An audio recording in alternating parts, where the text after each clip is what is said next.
minutos para o final da partida.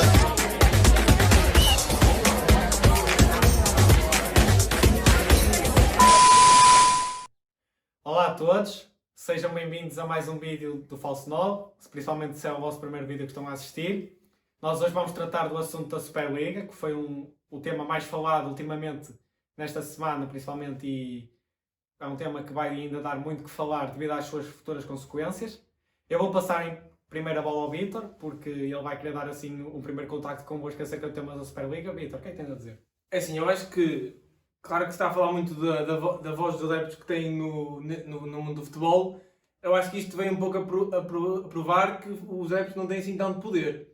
Vieram a ter no futuro, com a consequência do cancelamento da Liga, mas até então acho que abriu um pouco os olhos às pessoas que, se calhar, o desporto que nós amamos tanto, nós não temos assim tanto poder. E por isso é que 12 equipas que eu nem gosto de chamar equipas agora, eu gosto de chamar duas empresas, quiseram juntar-se e com o intuito de ganhar ainda mais dinheiro que aquilo que ganha. Isso aí para mim não é futebol.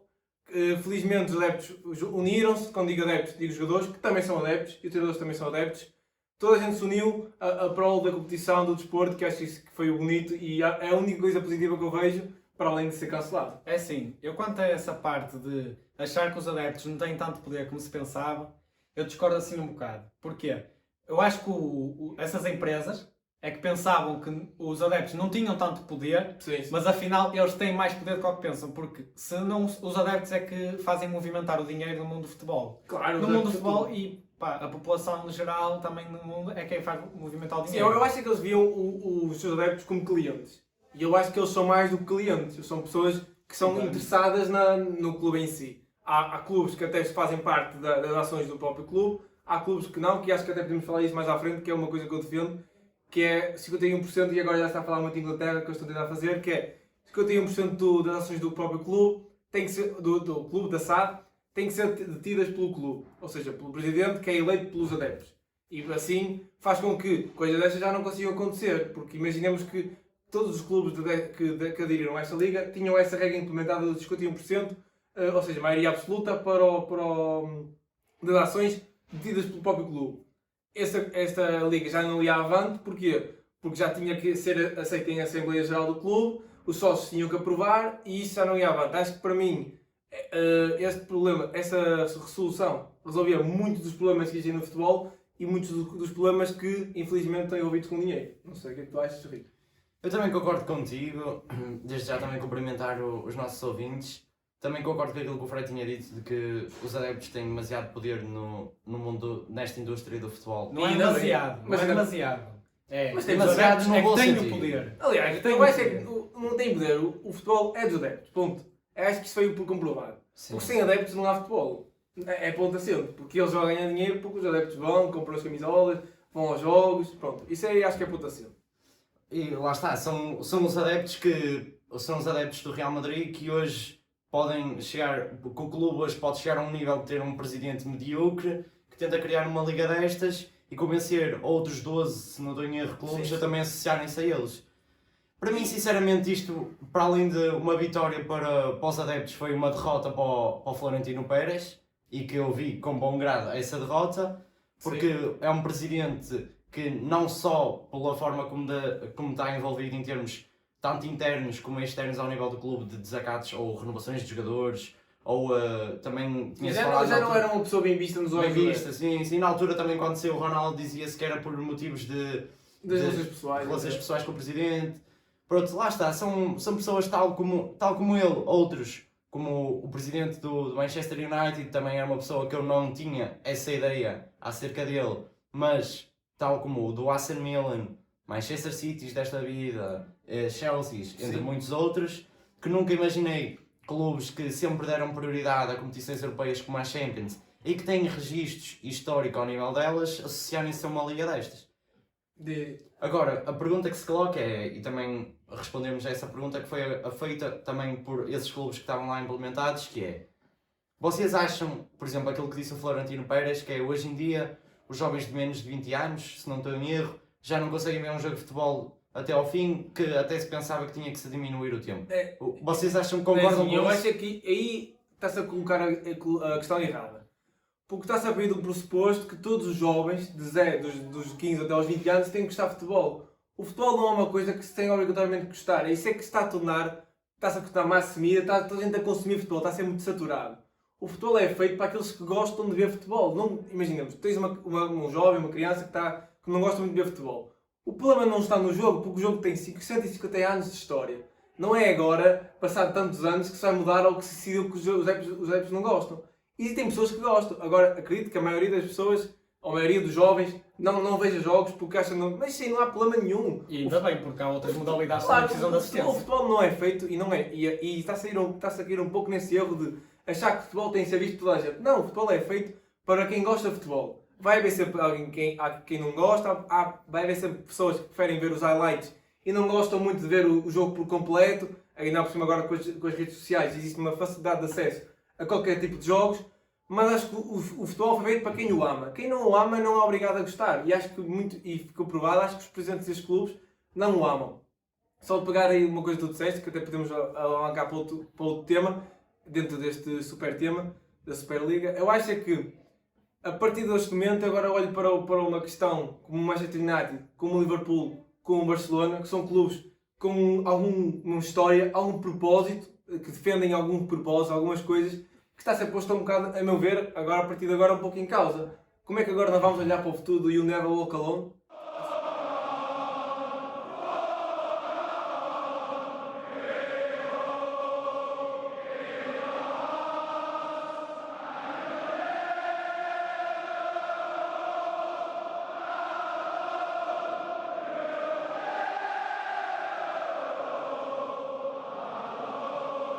Associado a um clube que se calhar fez dessa mística. Eu acho é que isso vai-se perder um bocado. Claro que os adeptos, e mesmo viu o público, o presidente não tem nada a ver com essa situação. O presidente não, o treinador e o Jurgen Klopp, os jogadores não têm nada a ver com isso. Mas no final do dia, a imagem que estás a passar é que tu quiseste deixar a tua Liga Nacional para ir competir contra uma Liga fechada. E a partir de agora, qual é o significado que vamos dar ao You Never Walk Alone? Há a luta constante da dependência de uma região como a Barcelona, que é muito, muito debatida, e o Barcelona esteve sempre, entre aspas, atrás dessa defesa. O Manchester United, fundado por 3 pessoas que trabalhavam numas fábricas, ou seja, foi a maneira que eles arranjaram de conseguir rivalizar com os de topo. Isso está-se a pôr um bocado em causa e, a meu ver, acho que essa estratégia, por exemplo, uso o caso do Liverpool, que já há muitos anos anda, e bem, acho eu, a estabelecer a sua imagem do You Never Walk Alone. Eu tenho pensado nisso muitas vezes. Será que eles usaram isso como uma forma de marketing para cativar pessoas e não pelo verdadeiro significado que essa palavra tem, ou que essa expressão tem no mundo do futebol? É assim, o que os Ou presidentes... seja, monetarizar tudo aquilo que o clube tem. E acho que isso também não é correto. O que os presidentes e donos desses clubes disseram, principalmente o Florentino Pérez, foi que esta Superliga é essencial para salvar o futebol. A pergunta que eu faço é, salvar o futebol de quê? Porque se nós formos a ver, desde sempre, até antes havia menos população do que há agora no mundo, Sim. e sempre houve futebol, sempre houve dinheiro associado ao futebol, antes havia menos, agora há mais, mas isso, a culpa até é desses dirigentes, porque outra medida que devia ser imposta era até tetos salariais, porque, e tetos tipo de transferências, porque Sim. aquela transferência do Neymar é só absurdo. Sim, vem inflacionar por completo. Bem inflacionar por completo, exatamente. Há outra coisa que está a inflacionar é as vendas de equipamentos. Vê-se clubes agora, antigamente só se usava 2 equipamentos, 3, ainda é aceitável, 5. Agora vê-se 5. Assim, Que é algo absurdo. É algo absurdo. Sim, mas esta época acho que é mais aceitável por causa da pandemia. Mas eu acho que isso vai continuar. E eu percebo o teu problema, isso vai continuar. Sim. Mas se fosse só esta época que não há adeptos, lá está, há clubes que precisam de receitas, que há muitos clubes em dívida, aí a estratégia dos equipamentos é aceitável. Mas como tu dizes muito bem, eu acho que essa vai continuar essa estratégia e é uma maneira um bocado triste de ganhar dinheiro. Sim. Mas o que é que eu quero chegar com isto? Eles estão a dizer que o futebol, se não for criada a Superliga, em 2024 o futebol vai morrer porque pronto, não há dinheiro. Primeiro de tudo, o futebol não vai morrer enquanto houver amantes. Porque o futebol é um jogo que pode ser jogado por qualquer um, quer seja no Camp Nou, quer seja no Parque da Cidade. Depois, nós vamos a ver, o que é que eles estão a dizer? Os clubes estão em grande falência por causa da pandemia e isso tudo. Ok, a pandemia dificultou muitos clubes, é verdade. Muitos clubes estão até a fechar por causa da pandemia e tal. Mas também muitos clubes estão a entrar assim têm grandes dívidas, mas a culpa também não é da pandemia. Se nós formos a ver o caso do Real Madrid, o Real Madrid E do próprio Barcelona também. o Real Madrid tem, acho que é acima de 1 bilhão a dívida deles neste momento. Daí o Florentino Pérez querer tanto a E Superliga. ainda se construir o estádio, mas E ainda por cima a construção do estádio. Mas se nós formos a ver, há 2 anos atrás, que ainda não havia pandemia, a dívida do Real Madrid já era 600 milhões. Não, o futebol espanhol é um caso muito de estudo, porque a base do O futebol negócio espanhol, praticamente assim, o Real futebol Madrid, espanhol o Real é Madrid, vida o à beira- Barcelona e a Juventus só atento que as máquinas queimam dinheiro. Não, mas eu acho que, lá está, o modelo de negócio espanhol é um autêntico caso de estudo, porque se forem a ver as contas dos clubes, todos os anos é prejuízo, ou seja, eles ganham, eles fazem a vida através de prejuízo. Os resultados dos períodos dessas empresas, porque eles no final do dia também são empresas, né? É sempre negativo. E eu comparo com o Bayern Munique, por exemplo, que durante estes 20 anos teve um ano em que teve déficit das suas contas. Teve sempre anos de superávit, sempre com as receitas acima dos gastos. Lá está. E aqui em Portugal também vejo isso. E aqui em Portugal também, sim. Eu acho que lá está, a Alemanha é um pouco o paraíso desse tipo. Lá está, E no Bayern, é um se pouco não mais tenho- organizado. Não é só o Bayern, todos os clubes da Alemanha Sim, têm essa mas se não filosofia. tenho erro, o Bayern, até um caso, tem 75% da Assembleia é dos adeptos. Sim, Nem é sim. 51, é 75%. Sim, sim. Mas lá está, o Bayern Munique e outros clubes alemães, é uma coisa louca. Eu acho que o orçamento, o superávit que eles têm dá para cobrir tipo 2 ou 3 anos de dívidas. Esta lá está, é espelho também da sociedade. A Alemanha está num patamar superior em termos de empresas e filosofias de negócios. Mas surpreende o facto de Barcelona e Real Madrid e outros clubes também viver à custa de prejuízos. Isso a mim não me cabe. E lá está, é falta de gestão e por isso é que lá está, combatendo com uma pandemia, crise económica, crise social, ou esta decisão estúpida de 12 pessoas A cena que é que não se estão a manipular para o futebol. Por exemplo, se fores a ver o caso do Barcelona, o Barcelona nesta época, lá está, gastou muito, tinha gasto em Griezmanns, Philippes Coutinhos desta vida. E o maior problema do Barcelona até é os salários. Acho que paga demasiados Sim, salários sim, e sim. não tem O teto. salário do Messi nos últimos 4 anos foi 500 milhões. Pois, lá está. Sim, sim. 500 milhões. Assim, eu percebo Assim- toda a história do Messi ser a maior figura da história do futebol e talvez Depois, do Barcelona. Ainda ter planos para fazer também um novo Camp Nou, tal como quer o Eles Real Madrid fazer um novo eles Bernabéu. estão em É assim, em, Eles têm Europa. planos. E o dinheiro também não joga assim O tanto. Bayern Munique, quando construiu o estádio, já tinha pá, pagou pronto, pelo amor de Deus. Sim. É uma Não, diferença. o problema desses clubes não é o dinheiro, sinceramente. É a Porque, maneira como gerem. sim, um clube que tenha capacidade para contratar Griezmann, Coutinho, Dembélé e lá ainda está. manter salários de Messi, Não estamos a dizer etc., que eles não é têm- um não clube têm que dinheiro, que eles esteja têm mal a muito nível dinheiro. financeiro. Dizer que eles têm prejuízo não quer dizer que eles não têm dinheiro. Eles têm muitas receitas, mas também gastam muito. E depois vão pedindo empréstimos e depois é sempre um bol de neve. Mas pô, acho que isso é outro tema, mas eu acho que agora temos também de E falar. o Barcelona também nesta época pode retirar proveito desportivo, porque neste momento faltam 7 jornadas Sim, para é um eles, total campeonato aberto. só dependem deles para serem campeões. Sim, mas agora. Não dependem deles. Sim, o Atlético Madrid está à frente, mas agora o que é que vocês acham em termos de consequências? Eu tenho pensado muito nisso muitas vezes. Em consequências, porque eu acho Não, que. eu digo que só dependem deles no sentido que vão apanhar um Atlético e se Sim, podem ganharem, ganhar, sim. sim. Lá está. Qual é que acham que. Porque eu tenho pensado nisso algumas vezes, como estava a dizer. Será que castigar os clubes? Eu posso dizer já a minha opinião. Para mim, esses 2 clubes têm que pelo menos ser banidos 1 ou 2 anos das Champions. Na minha opinião, das Champions competições europeias, porque se eles estão a pôr tanto em causa essa competição, vamos lá ver, 2 anos sem vocês, como é que isto resolve e ver qual é que é a verdadeira importância destes clubes nessas competições. Eu sei que isso está há anos de luz de acontecer, porque É existem assim, isso contratos. nunca vai acontecer porque Claro, eu não... só o facto de tu no domingo teres visto o anúncio da Superliga e logo horas a seguir a UEFA, o Seferin, que é o presidente da UEFA, anuncia logo o novo formato da Liga dos Campeões, que é só o formato mais estúpido que eu já vi nos últimos tempos. É, sim, isso É basicamente sim. uma superligação, se pode dizer assim, da Champions, Tem- basicamente. Ou seja, 2 grupos com... Sim, mas isso é questão Com 18 equipas. É E depois? debativo, sim. Mas depois, o problema qual é que é? Tens 36 vagas. Em vez de ser 32 clubes, são 36. equipas. São 36 equipas. Em que 4 dessas equipas que estão a mais, o que é que lhes acontece? Não vão por mérito É porque o desportivo. coeficiente de... Lá está. Pode ser mal Exatamente. alterado. Vamos imaginar que o Manchester United classifica-se para a Liga Europa. Em 6º lugar. Até tinha o West Ham à frente. E o West Ham Mas não vai... Mas, no entanto, o United no coeficiente da Europa está em 8º. Quem é que vai à Champions? Vai o Manchester United e o West Ham para a Liga Europa, embora tenha tido mais sucesso esportivo. Como é que isto faz sentido? Sim, isso aí é, mas lá está, a Liga dos Campeões sempre foi evoluindo e vamos ver se até em 2024 vai ser mesmo assim. Claro que agora foi anunciado, mas pode nem no futuro ser assim. Eu acho que lá está, voltando ao início, o peso dos adeptos.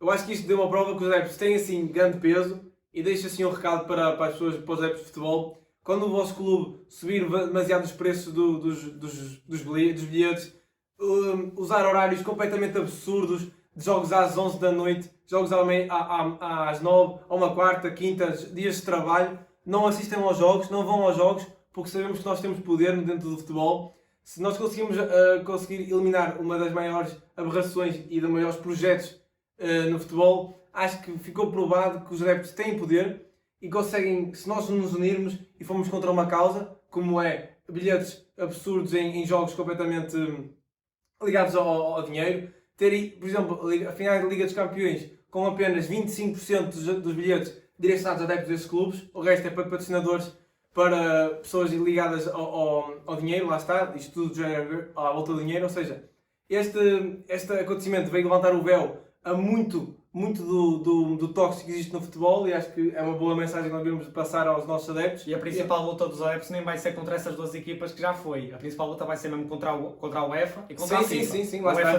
desde querer tornar Superliga a Champions e a FIFA a fazer o Mundial 2022 no Qatar, que é um país sem cultura desportiva, até que alterar os horários e em que morreram já milhares de pessoas. Ou seja, esta noite não veio por acaso, foi pensado, foi com algum propósito. Eles estiveram a brincar, algum polícia a dizer a UEFA que é boazinha, caraças, não é nada, porque eles tiveram sempre, com o Qatar, tiveram... Na altura do Blatter e tudo, sim, que até foi com o Platini também, que arruinou o seu lugar por completo. Eles estão a queixar-se desses clubes que só pensam em dinheiro, mas eles só pensam em dinheiro. Até uma vez um jornalista que pegou em dinheiro e atirou para cima do presidente da FIFA. Sim, o UEFA e a FIFA não são virgens nesta matéria, mas acho que lá está. Eu até vou ser sincero, eu ponho as culpas da criação da Superliga na UEFA. Sim. Eu ponho. Sim.